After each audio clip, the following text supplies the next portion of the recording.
Kulfi movie का एक song आजकल बहुत वायरल हो रहा है। इस सॉन्ग में शहरों सब्ज़वारी अपने क्रिंजी लुक्स की वजह से बहुत क्रिटिसाइज हो रहे हैं।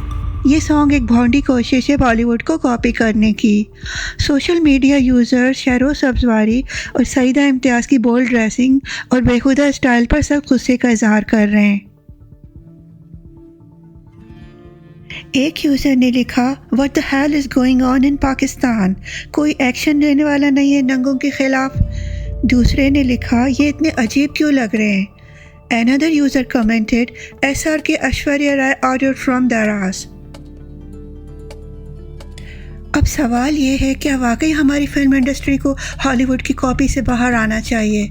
क्या हमें अपना कल्चर, अपनी कहानियाँ और अपना अंदाज़ प्रमोट नहीं करना चाहिए? आपका क्या ख्याल है? अगर आपको ये वीडियो पसंद आए तो लाइक करें, शेयर करें और सब्सक्राइब करना ना भूलें। अगली वीडियो तक के लिए अल्लाह हाफिज़।